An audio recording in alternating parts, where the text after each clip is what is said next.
The story is a foundation of American folklore, a tale of compassion, of new beginnings. Between the mid-19th and early 20th centuries, a great migration took place. Not of pioneers seeking land, but of children seeking a home. They were called the Orphan Trains. We see the photographs, frozen in time. Small faces staring out from dusty railway platforms, clutching worn suitcases, waiting to be chosen. The narrative is simple and comforting. In the crowded, disease-ridden cities of the East, children were left destitute by poverty, by immigration, by the sudden death of their parents. In the vast, open spaces of the Midwest, families were waiting to give them a second chance. It was a triumph of charity, a testament to the nation's conscience. But this story, the one we are told in textbooks and museums, has a fatal flaw. It is a mathematical impossibility. The numbers do not work. For 75 years, this system gathered and transported over 250,000 children. Let that number settle. 250,000. A city of children, emptied out and redistributed across a continent. The official explanation, that these were all simply the unfortunate offspring of the urban poor, does not withstand scrutiny. When you analyze the census data, the mortality rates, and the logistical realities of the era, the story collapses. 250,000 children do not simply appear. They do not all lose their parents, their grandparents, their aunts, their uncles, their entire support network, year after year, for 3 generations. What we are looking at is not a charity. It is a mechanism, and in this investigation, we will not speculate on conspiracies. We will use simple arithmetic and recorded history to prove one thing. The system known as the Orphan Trains was processing children from a source that has never been officially acknowledged. Before we examine the numbers, we must first examine the evidence that has been presented to us as proof of this benevolence. The photographs. They are the bedrock of the official narrative. Look closely at them. Do you see what the story wants you to see? Do you see rescued children, filled with hope for a new life? Or do you see something else? The first anomaly is the sheer scale. We are not shown images of a handful of children being escorted by a kindly minister. We are shown crowds, dozens, sometimes hundreds, organized on platforms, in church halls, in town squares. They are arranged by age and size. They are presented for inspection. The process feels less like adoption and more like an auction.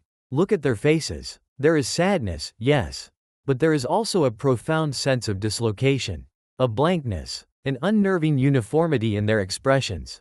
These are not the varied faces of individual tragedies.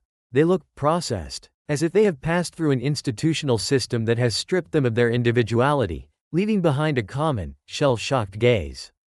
The second anomaly is their appearance. The story says they came from squalor, from the grimy tenements of New York and Boston. Yet in these photographs, they are often unnaturally clean. Their hair is cut to a uniform length. They are dressed in identical, ill-fitting suits or simple dresses. The clothing is coarse, functional. It is not the clothing of a cherished child, nor the rags of a street urchin. It is institutional attire. They are scrubbed, repackaged, and presented as a standardized product.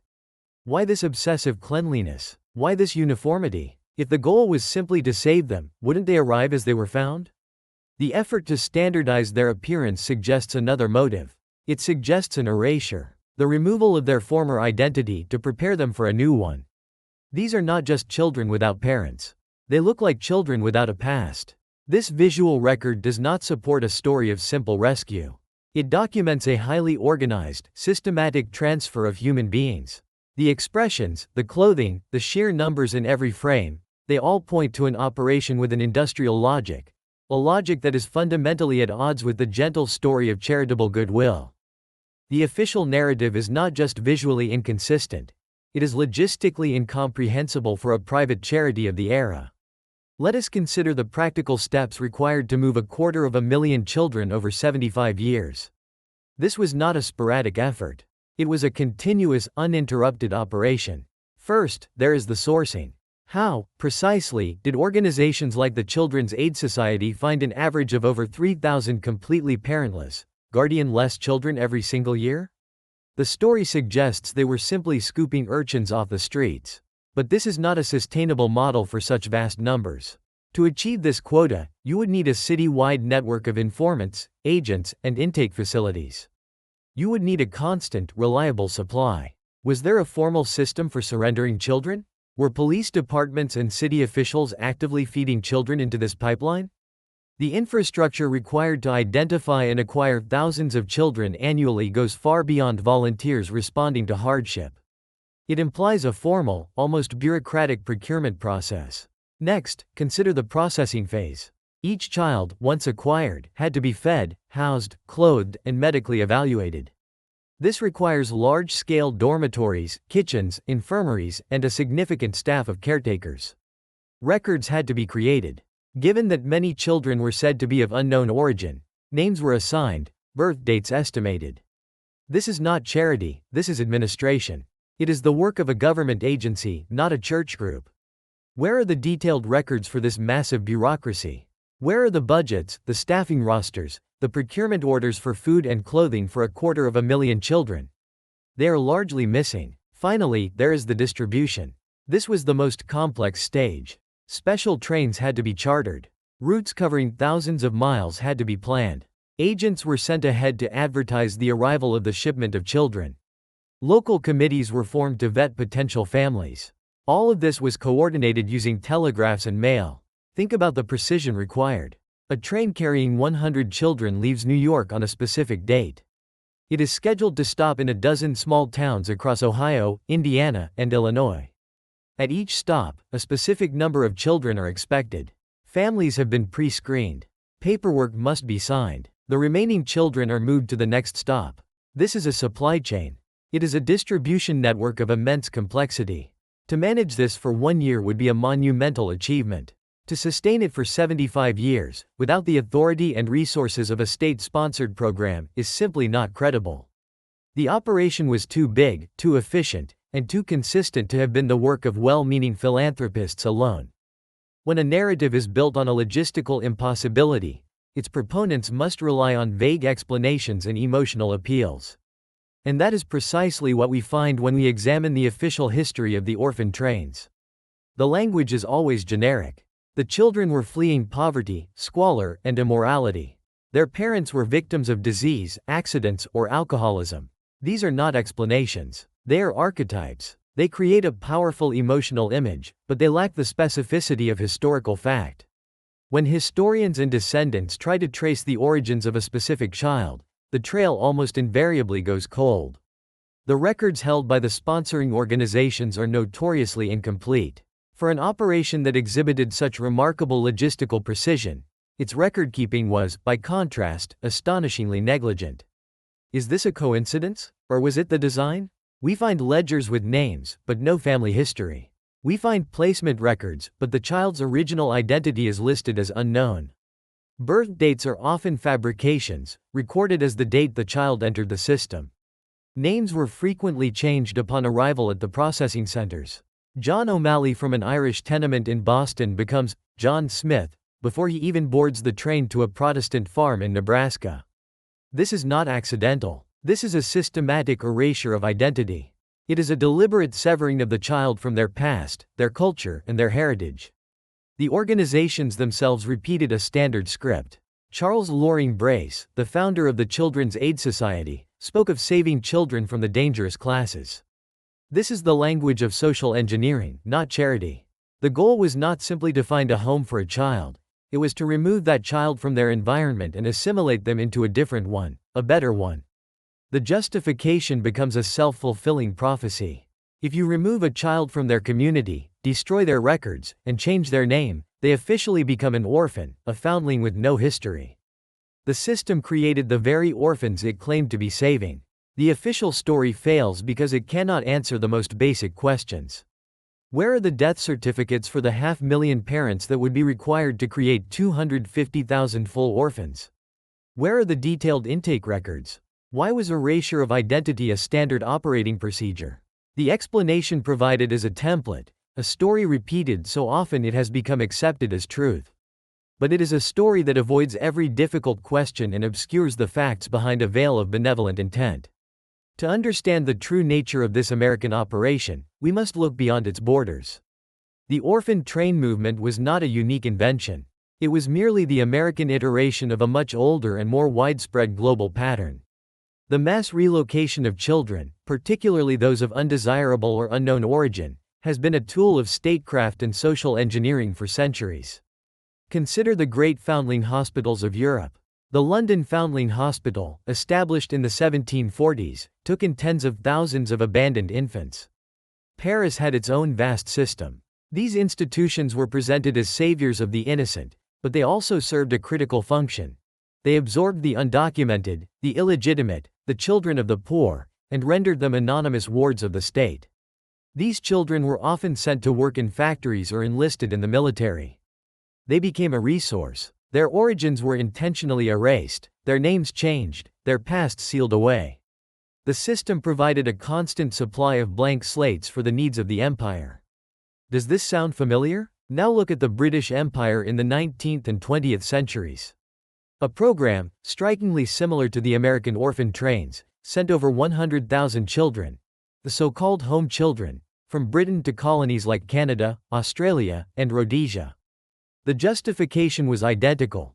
These children were being rescued from poverty and given a chance at a better life. But the result was the same. Their family ties were severed, their records often lost or sealed. They were used to populate the colonies and provide cheap labor, particularly on farms. Again, we see the pattern. A central authority gathers children of a certain class or origin, erases their identity, and transports them to a new territory for the purpose of settlement and labor. This was not charity. It was a deliberate demographic policy. When viewed in this global context, the American orphan train movement no longer looks like an isolated act of compassion. It looks like a chapter in a global playbook. The United States, in its rapid westward expansion, had the same needs as the British Empire: to populate vast territories and to assimilate or erase undesirable elements from its burgeoning coastal cities. The methods were the same. The justifications were the same. The result was the same. The movement was not an anomaly. It was a well-established technique of population management, deployed on an industrial scale, hidden behind the comforting language of saving the children. Let us now move away from patterns and into the cold, hard domain of mathematics. The core claim that 250,000 children became available because their parents died or abandoned them must be tested against the demographic data of the time. The program ran from 1854 to 1929. Let's be generous and focus on the peak period, the late 19th century, in a single city, New York. The city's population was roughly 1.5 million in 1890. Mortality rates were high, around 25 per 1,000 people per year. This means about 37,500 people died annually. This sounds like a large number, but we must break it down. First, a significant portion of these deaths were infants and the elderly, not parents in their child-rearing years. Second, for a child to be a full orphan, both parents must die. The probability of two specific adults in their 20s or 30s both dying in the same year from separate causes is statistically low, even then. The most common cause of mass orphanings would be epidemics: cholera, typhus, influenza. But major epidemics were sporadic, not a consistent, year-after-year event that could produce thousands of orphans annually like clockwork. Let's run a hypothetical. Imagine a catastrophic year where an epidemic kills 10,000 adults of parental age in New York. How many orphans does this create? We cannot simply say 10,000 children are now parentless. Many of those adults were single. Many had spouses who survived. Many had children who were already grown. A generous estimate might suggest that these 10,000 adult deaths would result in perhaps 2,000 to 3,000 new, full orphans. But this would be a historically devastating year. The orphan train system required this number, or more, every single year, for 75 years straight. The numbers simply do not add up. Furthermore, this calculation completely ignores the social fabric of the time. It ignores the existence of grandparents, aunts, uncles, cousins, and community support networks. In the immigrant communities that allegedly produced these orphans, the Irish, the Germans, the Italians, family bonds were incredibly strong. The idea that thousands upon thousands of families would simply allow their orphaned nieces, nephews, and grandchildren to be swept up by a Protestant-run organization and shipped to unknown fates in the West is a deep cultural misreading. It is an insult to their history. There would have been a massive absorption of these children by their extended families. So the pool of truly parentless, guardian-less children was far, far smaller than the system required. The conclusion is unavoidable. The orphan trains were not being supplied by the documented death rates of the era. The demand of the system, for a constant flow of thousands of children per year, vastly outstripped the available supply of actual orphans. Therefore, the system had to be sourcing its children from somewhere else. The children were not all orphans. They were designated as such. If the official narrative is a mathematical and logistical failure, what is the alternative? What is the most logical, evidence-based hypothesis that explains the data without resorting to fantasy? We must confront the term at the heart of this entire affair: foundling. A foundling is a child of unknown parentage. The system did not just rescue orphans, it created foundlings. By taking children, changing their names, and erasing their records, the operation was producing a steady supply of human beings with no past. The most controlled hypothesis, therefore, is this: the orphan train movement was not a charity. It was a deliberate, quasi-governmental program of social engineering, designed to solve a demographic problem that has been written out of the official history. Its primary purpose was not to save children, but to erase their origins and use them to populate the expanding American West with culturally assimilated stock. This was a resettlement program, hiding in plain sight. What demographic problem could require such a drastic solution? The answer does not have to be a single, dramatic event. It could be a long, slow crisis that was never acknowledged. Imagine communities on the fringe of society, those that were undocumented, politically powerless, or deemed undesirable. These could be isolated immigrant enclaves, unrecognized religious sects, or native populations that were being systematically dismantled. What if the children from these communities were absorbed into the system? They would not appear in official mortality statistics as orphans because their parents might still be alive, but they were powerless to stop the removal.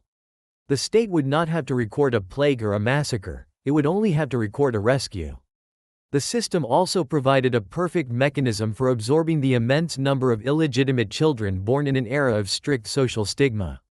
These children had parents, but they were parents who could not, or would not, claim them. The foundling homes and aid societies offered a discrete, permanent solution. The child would simply vanish, to reappear hundreds of miles away with a new name and a new family, their inconvenient origins wiped clean. This hypothesis explains all the inconsistencies. It explains the industrial scale and efficiency. It explains the systematic erasure of identity. It explains why the number of children in the system far exceeds the number of plausible orphans. The orphan trains were a pipeline. They laundered human beings, stripping them of their history and giving them a new one, all to serve a larger demographic and ideological goal. It was the quiet, methodical reset of a population, one train car at a time. We are left with a profound contradiction. A story of American charity that, upon inspection, appears to be a history of American engineering. The visual record is unsettling, showing not rescue but processing. The logistics of the operation suggest a level of organization far beyond the capabilities of private philanthropy. The official explanations are a tissue of vague sentiments, failing to account for the deliberate and systematic erasure of the children's identities. And most critically, the numbers, the simple, unforgiving mathematics of life and death, tell us that the official source of these 250,000 children is a fiction. The pool of true orphans was not large enough. The story we have been told is a cover for a different operation, one that was colder, more pragmatic, and served a purpose that has been deliberately obscured. What was that purpose? To quietly manage a population that was deemed inconvenient. To populate a continent. To forge a specific vision of America by curating its next generation. The children on the trains were not just passengers, they were pioneers, sent not to conquer a wilderness of plains and mountains, but a wilderness of identity. They were the foundation stones of a new society, placed precisely where they were needed, their previous existence chipped away until they fit. The truth of this operation is not sentimental. It is structural. It is a reminder that history is not always what we are told it is. It is often what the data reveals, once we find the courage to look. The evidence for this is not hidden in a secret vault. It is in the public record. It is in the census archives, in the inconsistencies of the ledgers, and in the faces of the children staring back at us across time. The questions raised by their journey have not been answered. Perhaps it is time we started asking them again. We encourage you to examine the patterns, to question the received narratives. The archive is not a collection of answers, but a repository of evidence. If you wish to continue this investigation and explore the other hidden mechanisms that shape our world, consider joining us. The past is never truly past. We only need to learn how to read it.